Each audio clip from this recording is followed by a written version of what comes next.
Hi, I'm Dr. Gemma, and welcome back to Cognitive, the Knitting Psychology podcast.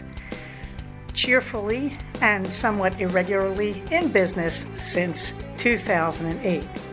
Segments today may include what's on my hooks, needles, and spindles, a strategy, something I really like, put a lid on it, oh shoot, and blather.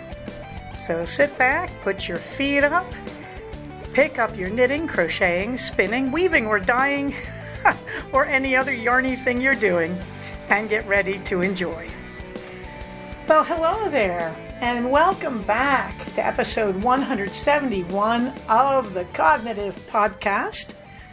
I am your host, full of daring do, Dr. Gemma, and I'm recording this at 5:54 p.m. on Monday, February 26, 2024. How you all doing? I hope it's been a good week since last we spoke. I had a pretty interesting week. I got distracted from every project by a crochet project. So there's going to be a bit of crochet in this one.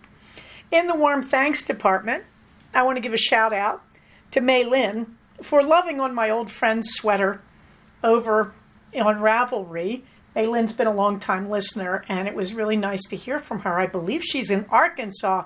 Woo! One of the people who get the distance awards for the contiguous 48 states in the U.S. here. I also want to thank all my listeners who got through that last strategy in the last episode, 170, because I was trying to explain something and I got into the mechanics. And I usually don't do that, and I really appreciate if you sat through it. I was listening to it and going, ooh, this went a little too long. So thank you for getting through that. The dopamine issue is a big one in psychotherapy.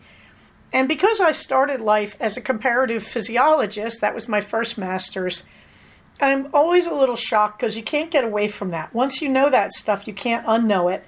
And it explains so many things we get wrong, like worrying. I think a lot of patients get tangled up in why they do what they do. And they want to know why they worry. And they want to go back in their past and find some reason they worry. And that's all probably true. You know, your parents worried and you learned the habit from them and they encouraged you to worry, whatever.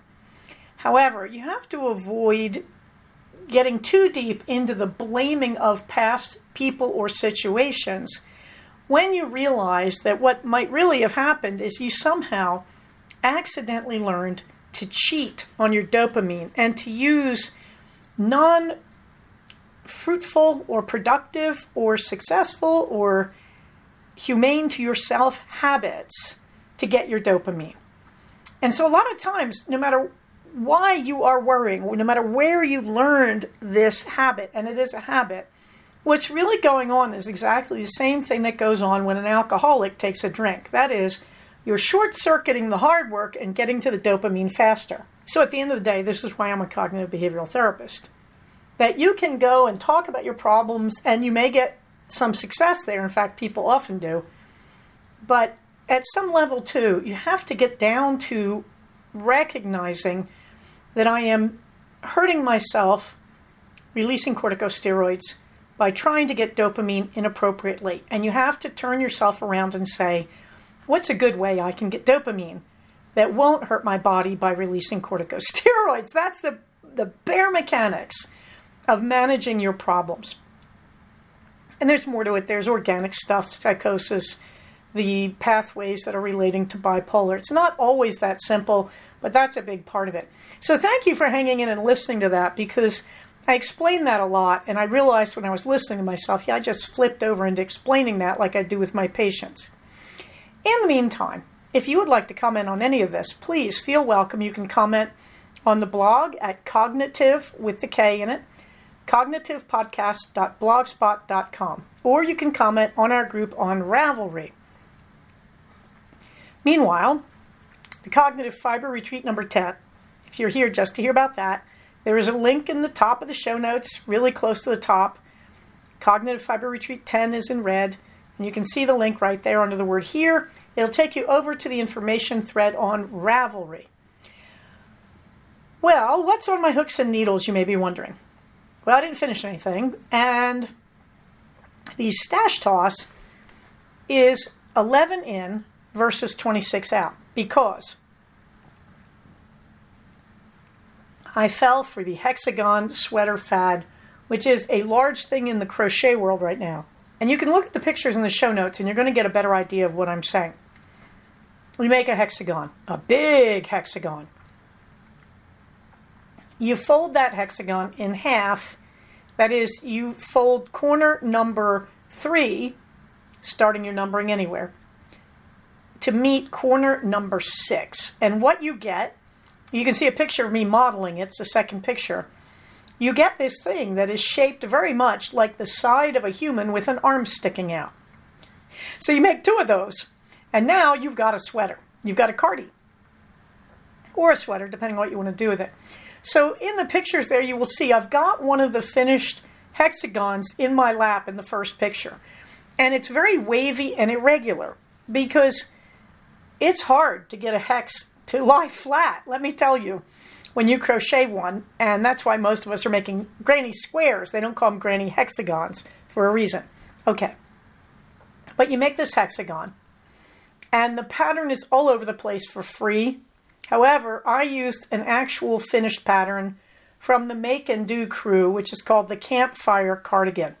And the link is all in the show notes. And I'm calling this the Love Hex cardigan because I really wanted to do it in pink and red, and then decided to lighten it up with some white because I had white lying around. Now, things you should know. I fell for this because look how easy that is. I did 1 hexagon per night for 2 nights. The third night, I seamed it together. And you can see that. Now, when I used a size 4 worsted weight yarn, knitters, I'm going to speak a little bit in crochet, forgive me. Okay, so I used a size 4 yarn, a worsted weight, and because it's a cardi and I expect to get a lot of use out of it, I did it in acrylic because I don't want any risk of bringing moths home with me. And, you know, I like to keep my cardis out and I use them a lot. All right, with a worsted weight yarn, a size 4, and with a K hook. Now, when I use a size 4 yarn, crocheters, I generally am using a size G or H, preferably an H hook. So you can tell right away I went up a few hook sizes. With the size K, now the Campfire Cardigan pattern tells you to use a size L. I didn't have one. I thought I'd go for the K. Boy, I'm so grateful I did. Look at that. I mean, you can see I did the 2 hexagons and that was it. I could have sewn it together and called it a jacket right there. As you can see, there's a picture of me wearing it with ends hanging out. And then there's a picture of it on the floor folded into its configuration. So you can see right there, 2 nights to make hexagons, 1 each night. 1 night to seam it together. And then you're going to take another night and you're just going to put more rows on the bottom, which I did. That's not in the pictures yet. I'm still working on it. And then another night to do sleeves, you know, because I'm down to the elbow and I think I want to go down to my wrist. And another night is going to do the collar work. I'm going to add ribbing on it, probably a slip stitch or single crochet type of ribbing. And now we're in crochet land. Knitters, just pretend you're not hearing this because you don't know what I'm talking about if you don't crochet. Okay, the point is you can just bang this thing out in a week, doing it a little bit every day. You could make the whole thing probably in a weekend if you dedicated yourself. I think the ideal way to make this is take 2 days in which you make 1 hex per day and then spend your weekend just finishing the detailing. But you could stop, as you can see, you could stop just with that jacket and do edging all the way around it and put some edging on your sleeves and have short sleeves and have this cute little vest and be done. But I've decided to go for the whole thing. The other thing I will tell you, these things look magnificent in a solid color, and they also look magnificent in smaller hook sizes with smaller yarn. It's going to take you longer to make those hexes up to the size you want. But I'm really happy. You can see too, I swatched for it. You can see 2 of my swatches at the top where I was just getting it wrong. I think I had the wrong hook sizes. I used the wrong hook. I don't even remember what hook I used. I think it was probably a G or an H. I looked at it and said, this looks too ripply, too tight. No, they are supposed to look ripply. But then I started reading different patterns and said, oh, I see what I'm doing. I really need to use a much bigger hook than I'm using. So I would tell you, you want to swatch for this, which takes no time at all. And when you do that, you're going to learn how a hexagon works. And that matters. You really need to get a feel for what you're doing here. Also, I learned how to do the magic circle. In days of yore, for the circle of something like this, I would chain 4 stitches together, and then I would double crochet into that chain, yada, da, da, da, da. Magic circle is infinitely easier, and you can make a really big circle and be really klutzy with it, and then when you're finished, you just pull the drawstring tight, and you get a beautiful closed circle, and then you can tie that off on the back. So there is a link to the magic circle tutorial that I used, and I highly recommend this because it's for anything that goes in the round, and it makes it so easy. And I learned it. I just watched the video once, did it with her as she did it on the video, and got it. You don't have to use a magic circle. You can basically chain 4, slip stitch the ends of the chain together, and that's your center, or 3 if you want to, and crochet into that. If you don't get comfortable with the magic circle, it's really up to you. But there is the link for that tutorial. So I am just loving this. I am enjoying the heck out of it. It's very easy going. It goes extremely fast. I already had a pound of white yarn in worsted weight. It was a Karen Pound of Love that I was using when I was making the collie dog scarves, many years ago, like 7 or 8 years ago now. I pulled that out, said I should do something with this. Then I saw the hexagon sweater. One of my patients told me she was working on one and showed me hers, and I went, that is so easy, I've got to try that. So I went out and I got on sale the Pound of Love in Karen for the red, and I think the pink is Big Twist, which is Joann's home company, Joann Fabrics. Anyway, this thing is costing me about $20. So this is cheap, this is easy, and it's fast. I don't know many more recommendations for a sweater than that, let me tell you. Of course, this means that I wasn't working on my other projects. So you can see the 5th CFR 23 sock yarn cal. I didn't put in a picture. It's going very nicely. It's just been sitting happily on my desk. And as befits this season, I found extra sock yarn scraps. And after I stopped screaming, I said, okay, there's probably going to be a 6th sock yarn cal. Or I'm looking at them and thinking I could do the same thing and make mittens, fingerless mitts. I'm just playing around with it and having fun. The Stash Dive 1 socks, I'm on sock number 2, and you can see a significant part of the ribbing and the leg there. That is, I finished the ribbing and I'm about 2 inches down the leg, and I'm loving it. Vestuary 24. I'm still on the stockinette. In that picture, I think I've got 9.5 inches. Now I've got about 10.5 inches. We're going for about 13.5 inches on this. When I block it, I wet block it, this is going to come out somewhere between 14 and 15 inches. And I am so used to the fit I get on this. I've really got this one down with the size 7 circulars and the Malabrigo Rios worsted weight yarn, having a good time. The Deep Stash Dive 2 socks, I am well on my way down the foot past the waist yarn that I used for the heel, top down of course. So that's going very, very well. Dizzy Blondes. Nothing. Nothing. I have so much yarn I want to make. Under Dizzy Blondes, you may notice I cleaned up the show notes a bit. I did a lot of cleaning this week, and I'll get to that in the blather. So I cleaned things up a little bit and relabeled sections and stuff. So now we have a section called Resource Links. Link number 1, as I keep telling you, it's the books that I'm using for patterns. And so if you follow that link, you will end up at a thread in my Ravelry group for Cognitive called a Knit Crochet Library. And I'm putting the books I'm using there. I'm not putting in patterns so much, not individual patterns, because those are in my project notes on Ravelry if you go to my projects page. But any books, anything interesting, any collections I find, Meanwhile, under that, I have a link that is my favorite resources. That is things I buy to support my projects, like tags to put made by me on it or whatever. So a list of those resources, and this includes all of our sponsors from CFR 2023. That entire list is under that link where it says the entire list can be found right here. And finally, I have a link. It's called Yarn Skills and Techniques Links. And that's where I'm putting stray things like how you make the magic circle in crocheting or how you do any special thing in knitting, whatever. And let's get to a strategy.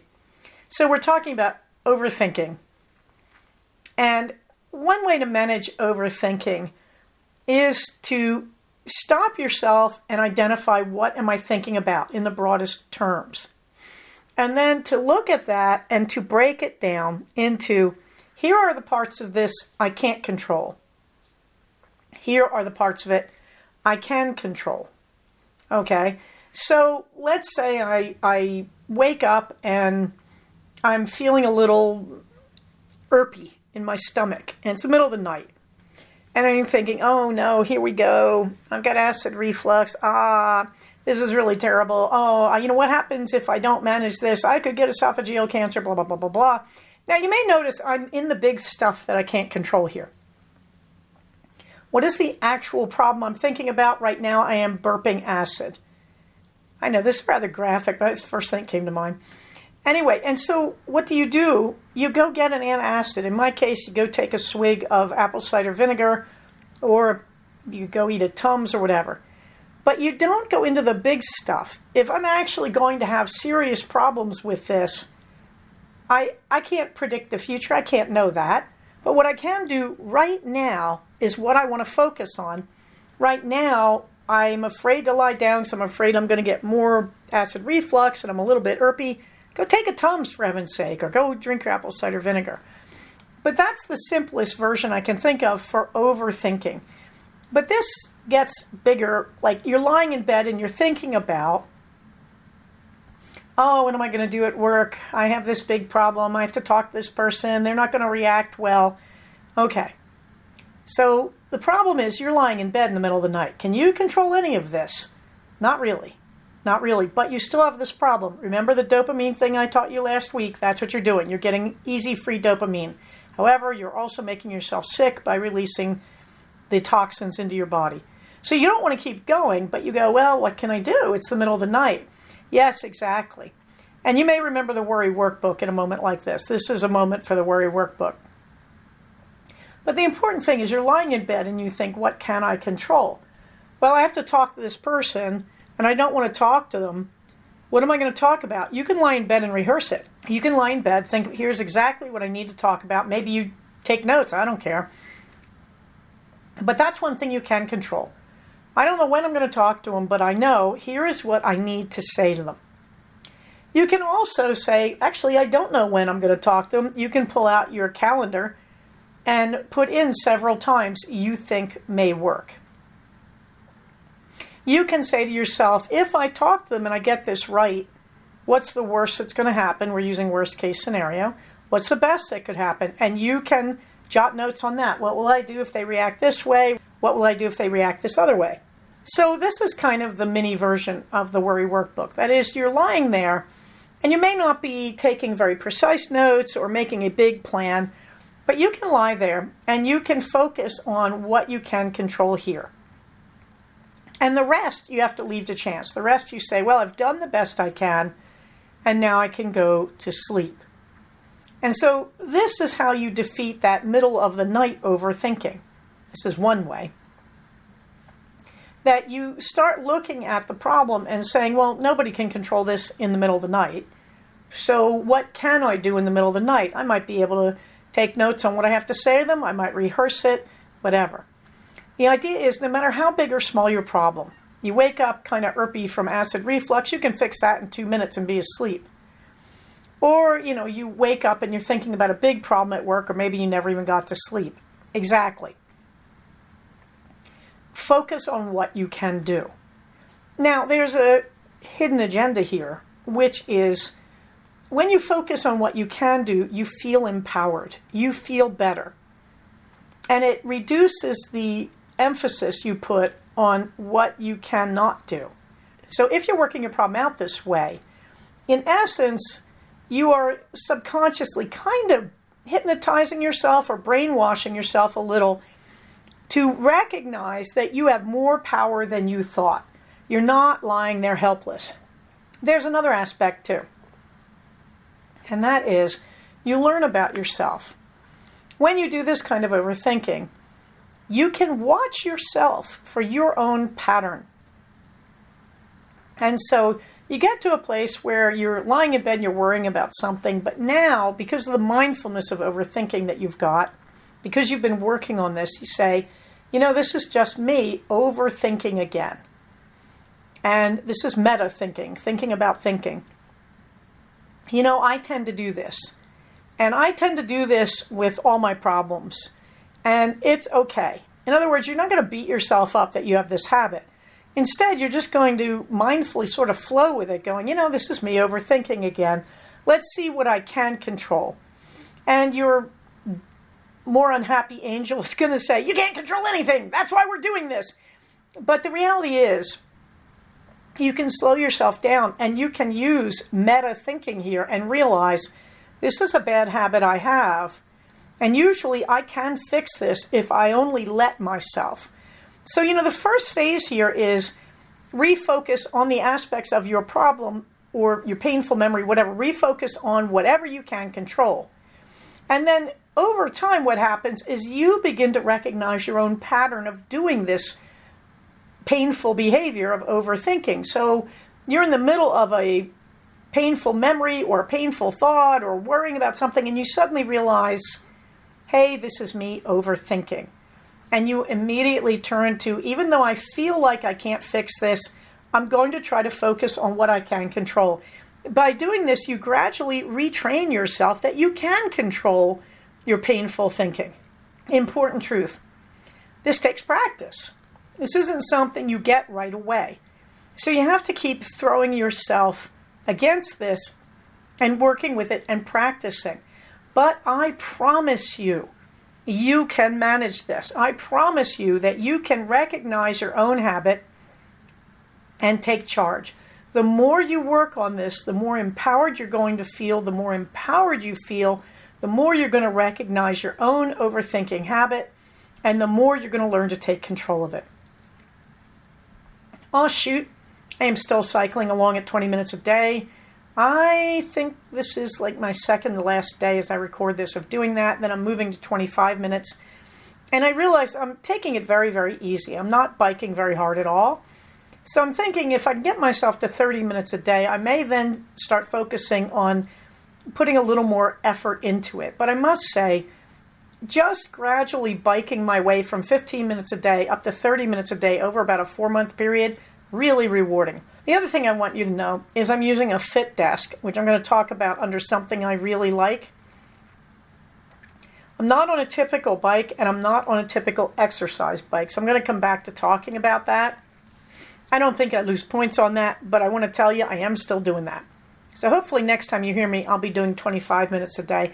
I think most days I do 23 or 24 minutes, that I get involved in something else. And then I look at my odometer and my timer and go, wow. On to the fluffy books. Ooh, we're booking along today. I am not currently watching the docudrama about Alexander the Great on Netflix because I've just gotten too distracted. But I hope to go back to it. It's interesting. Again, I sort of take this a little bit lightly, but it's interesting. I know very little about Alexander the Great. For that matter, I don't know much about anything in that era, so it's kind of intriguing. I did finish the latest book in the Jane Austen's Dragon series by Maria Grace, and this is Secrets of the Dragon Archives, and no. Now, what I'm going to say about this, Maria Grace finally expanded to her own series, not using Jane Austen characters, and it's something like The Rights of the World, the rights being W-R-I-G-H-T, and the first book is Righting Old Wrongs, W-R-I-G-H-T-I-N-G, Old Wrongs. And she's clearly working on this, but she wants to do a little fan service for us Jane Austen's Dragons fans And to do that, she has to take a sort of sharp left into the stronger implications of what's been developing in her previous books. Now, all that would be wonderful, except that she doesn't really throw herself into this book enough. It really feels very plotless and disorganized, and the plot could be summarized. Lizzie Bennet Darcy is in London and she's pregnant. She goes into the archives where her father and one of her best friends are working, and she sent them this really annoying dragon who turns out to be a great archivist, and they're finding scary things, and the Dragon Council is mad. Then Lizzie goes, talks to the Dragon Council, they're mad. Then she goes back to the archives, they're mad. Then she goes back to the council, they're mad. They're even madder. Then she goes back to the archives, goes, oh, hey, Dad, here's why they're mad. Dad says, this is all your fault, Lizzie, which he always does in every book, kind of who he is. And then she goes back to the council, and they're mad, and then she runs away. And that's the plot of the book. And it's full of just paranoia that she's trying to build and build and build, if only she had built some plot with it. So this is a transition book, and I think it's because her attention is elsewhere. And it was nice. It's kind of fan service. She throws us this book so we all feel like we're getting some Jane Austen's Dragons. But it just feels so unfinished, so underdeveloped, and so rushed. This is not who this author usually is. Kind of a bummer. In the meantime, a friend of mine, who has 2 young daughters, mentioned the Penderwicks series. And I decided to read one. Actually, I listened to it, and it's very well read. And the person reading it does pretty good voices. And I quite liked it. The idea is the author decided she wanted some books like the books she read as a kid.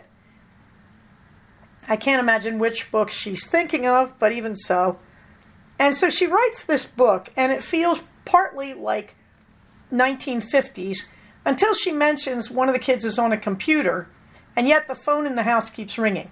So it's an interesting effort. This book did really well. She got all sorts of awards on it. And this book and its sequel were both bestsellers on the New York Times bestsellers list. I think there's about 5 books in the series. I don't think I'm going to go on because they're a little young for me.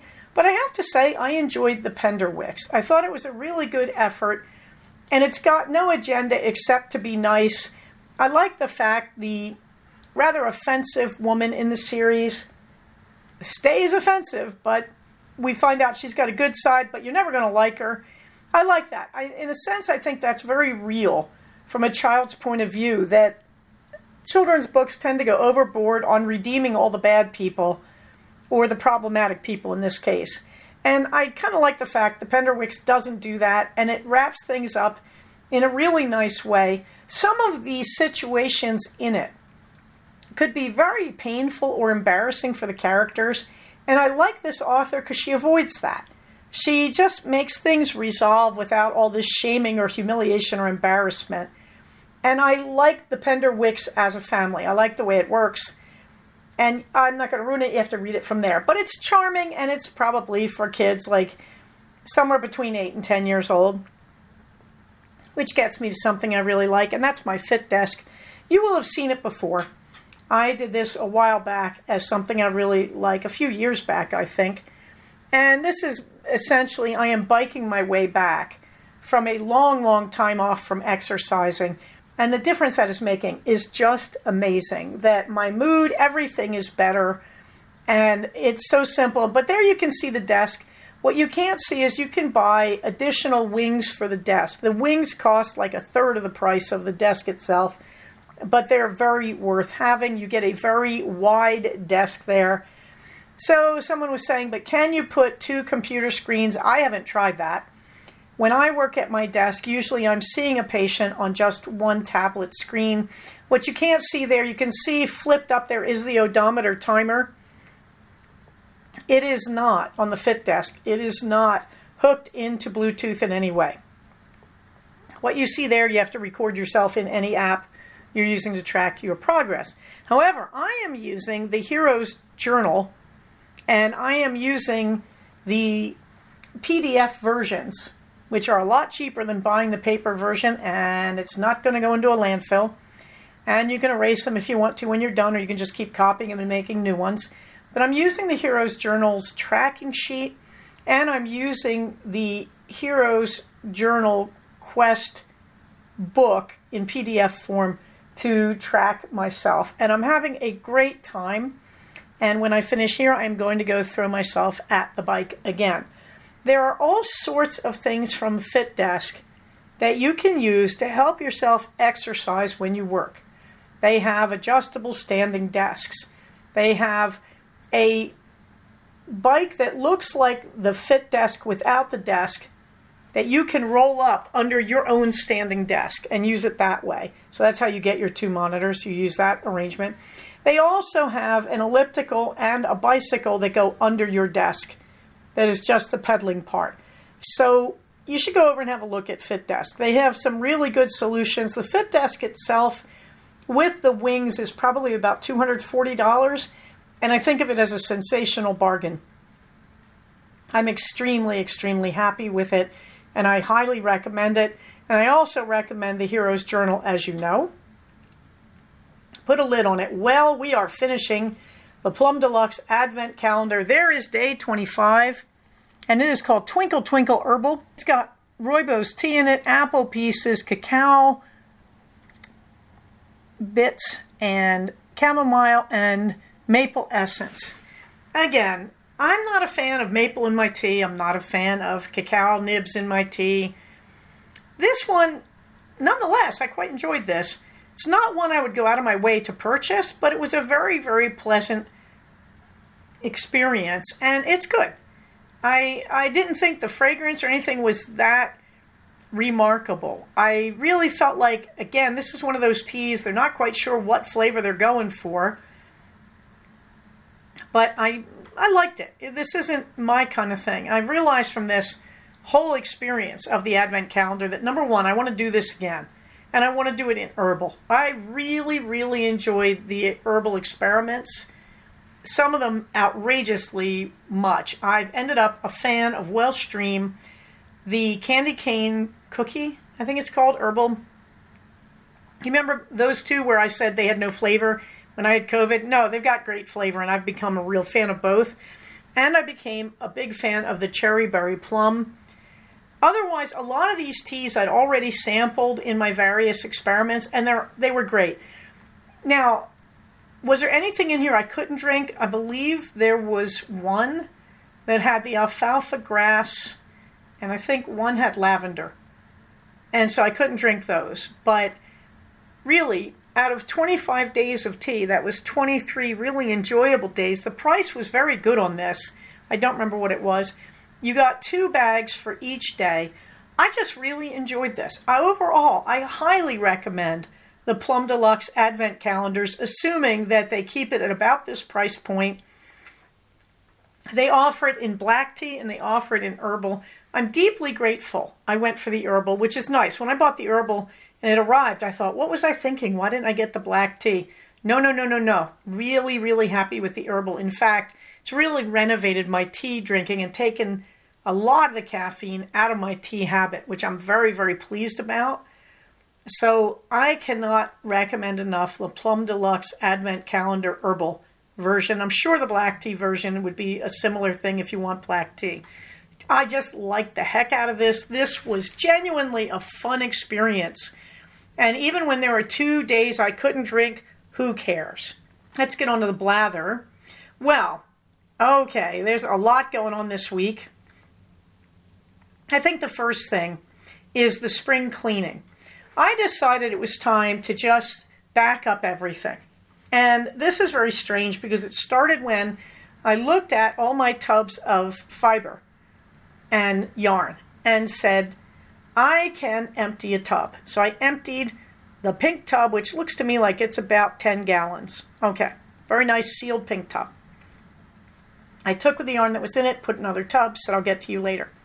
So I brought the pink tub into my study, and there was the cardboard box of Doomy Doom Doom, our old friend, and I said, I'm really tired of you. You're ugly, and all my wool is exposed to potential mothing. So I emptied the cardboard carton of Doomy Doom Doom into the sealed pink carton, and it is closed, and now everything feels safe, and I'm very happy about that. But it also made me realize that I have reduced this pile up in the cardboard carton of Doomy Doom Doom. So the cardboard carton went away. So that's the first nice thing. Well, then I said, okay, meanwhile I've got all these other big plastic sealed containers. And I have a big empty one. So I washed that out. And I was afraid it had moths in it. I can't see any evidence though, but I washed it out very carefully and I said, just to be safe.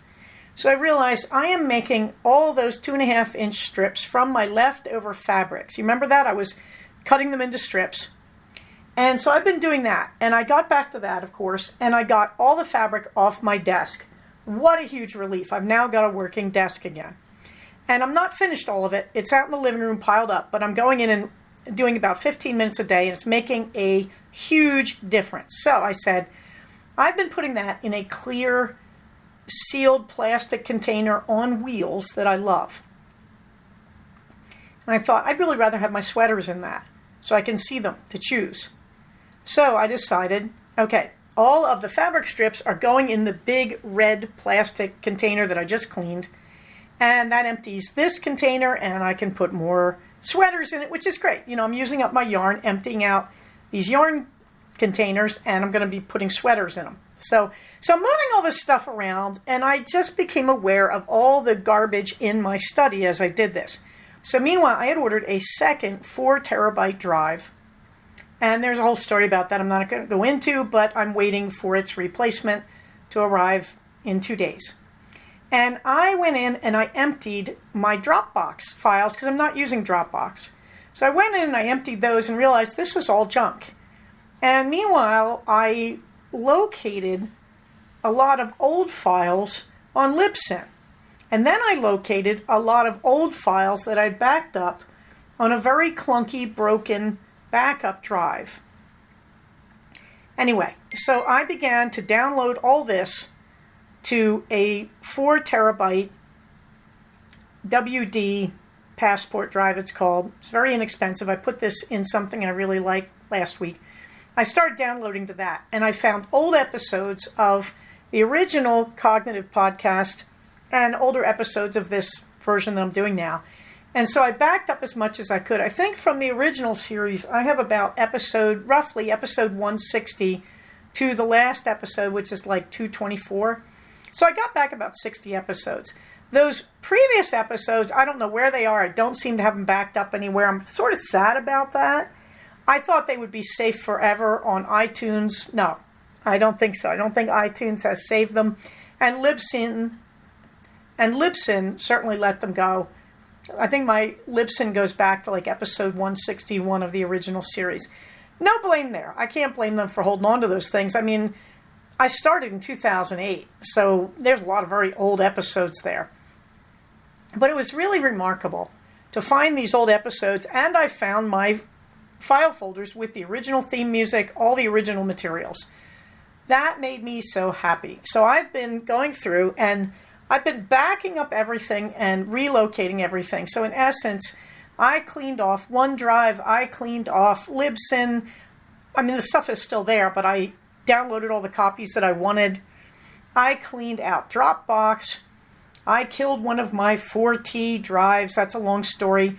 But fortunately, I had saved everything. I didn't lose much. And I'm currently just slowly backing up my Remarkable tablet because I'm going to clean that too. So I'm doing all this cleaning of my digital world, and this makes me happy.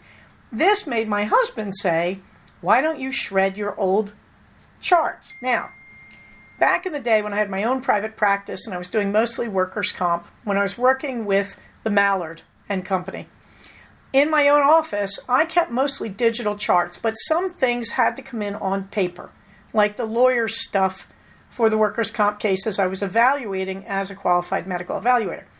And I had said, okay, the 7-year mark, which is the statute of limitations for everything I did working with the Mallard, the 7-year mark was January 1st, 2024. So you got it. We pulled out the paper shredder. So now I am shredding for 15 minutes because it's really boring work. But I'm shredding 15 minutes every night. I'm shredding paperwork and getting rid of those charts. There's no reason to keep them at all. And I am finding old paperwork of my own, and I am scanning it in. You may remember the project where I was scanning in my journals, which I suspended. I just decided to keep them as books for the time being. Whew! So, I am doing this mass digital cleanup, but I also have been cleaning up in the study, cleaning up on the desk, cleaning up in all my yarn supplies.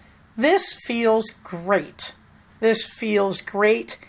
So yeah, I have to admit, I wish I hadn't caved and bought some more yarn to make the hexagon sweater, the Love Hex, but I'm not going to make that in any kind of wool or anything perishable at this point. It's like I'm making a first version, a giant sweater size swatch, and learning the skills, and then I may go back and use some of my wool. So what you should take away from all this is I have now just done a huge amount of digital cleanup, and I'm working away on getting rid of those strips in my living room, getting that all into a container in the back, and I'm consolidating everything and cleaning everything up in my study and in my technology, two things I didn't expect to connect. And when I finish the 2.5-inch strips, by the way, for the quilting projects, then I have to move on to old fabric I've got in my sewing box from 30 years ago. And I am determined to make this happen, and hopefully there's a log cabin quilt down the road on this. I am now totally finished, by the way, cutting apart our used up or outgrown t-shirts. And so those are in a lovely big Tupperware under my bed, waiting for the next collection of t-shirts to make the next quilt out of that. Oh, you're saying, but what happened to your walkway? Yes, well, that now has all the planking laid down. We're having problems with the fourth strip of it. It's very uneven and the pins are sort of popping out.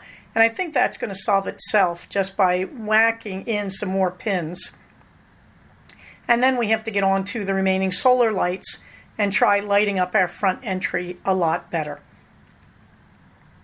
Still haven't hung the garage camera, but I'm working on it. And meanwhile, in the pup date, Captain and Queenie are doing just fine. And we are just hanging out, waiting, because we just got new tires on my husband's car, which means we're going to go back to being a 2-car family. And poor old Captain can finally get her annual shots and evaluation. Meanwhile, on the calendar, Yarnopoly and Second Saturday Stitchers. You can look them up on Facebook. They are local groups here in the Santa Clarita Valley, and they're meeting up generally on the second Saturday of each month, although I think Yarnopoly's next meeting may be on the 16th of March, which may be a Sunday. And of course, you can join the Sit and Stitch group from 10 to noon on the second and fourth Saturday of the month at the Joanne Darcy Library in Canyon Country. So those are my local groups. And I want to talk about that for a minute because you may notice I put a picture in the show notes of a Woobles kit. And the Woobles. This strikes me as a brilliant invention on some woman's part, but also a sort of tragic thing. Why? Well, here's the thing. For about 2 years, as far as I can tell, this woman's been, marketing these kits to learn crocheting. And you learn by making this adorable little amigurumi called a Wooble. And she says, we have all these support videos. It comes with everything you need. And they even start it for you. So it's not very hard to do. I really admire this. This is good entrepreneurial stuff. However, you can see a picture. Now they're in Joann's. And that's the price they sell for online. Somebody said, well, the retail store probably set that price. Well, this is the price they've been using online. So if Joann's didn't set that price, I'd think they were idiots. In other words, the person making these isn't going to compete with herself by giving Joann's a cheaper price. And Joanne certainly isn't going to compete with her online presence. But there is a picture of an adorable little foxy Wooble. It's a bit overpackaged in my humble opinion, but still $30. Now, I have to tell you something. I admire this person. I admire the person who created the Wooble. It was a smart idea. I think it was a quarantine kind of thing. And she's really taken out the fear we all have of magic circles or that starting of a crochet project where it's kind of awkward and floppy until you figure out what you're doing and pull it all tight and all that. And, the thing that keeps hitting me is she's really done something smart here. And she's really riding the wave of people who have learned to crochet. Crocheting is very in vogue, the way knitting was a while back, as I was saying last episode. So nothing against the Woobles. However, $30, look at that thing. On the bag, you can see the size of the finished Wooble. And you're making like this 2-3 inch tall thing, and it's very cute. And it's very fast. I mean, it really hits a lot of the buttons for a fun little project, but $30 to do this. Why am I so unhappy? Because we all know you can walk into Joann's or Michael's and buy a book, learn how to crochet, or you can do it for free on the internet. You can see video after video or step-by-step written instructions to learn to crochet. You can buy a hook. What does a hook cost? $2.50. You can buy a set of them for $10 and get all these different sizes. You can go into Joann's or Michael's when they have a yarn sale. You can buy a pound of yarn for $3. You can do all this yourself with a lot of leftovers. The fiber fill, seriously, okay. Go buy a bag of fiber fill or go buy some Kleenex and, crinkle them up and stick them inside the Wooble. Any old stuffing you've got, who cares? Point is, you could make one of these things really cheaply. The actual cost for these materials is next to nothing. Now, you don't know how to read a band on a skein of yarn. I understand that. So this nice company is going to keep you from making the mistake of buying the wrong size hook for your yarn or whatever. They're using a very thick yarn, so you can learn on a thick yarn. It's easier and much, much faster. Again, nothing against the Woobles. I kind of admire what she's doing here. But what I'm lamenting is we used to just get together and teach each other. And when I commented on that, I was talking to an employee of the Joanne Darcy Library, and I said that, and they said quite correctly, we can't be responsible to teach everybody at our Sit and Stitch group, and that's true. If you go to a yarn store, the people who run the yarn store aren't going to teach you to knit unless you pay them for a knitting class.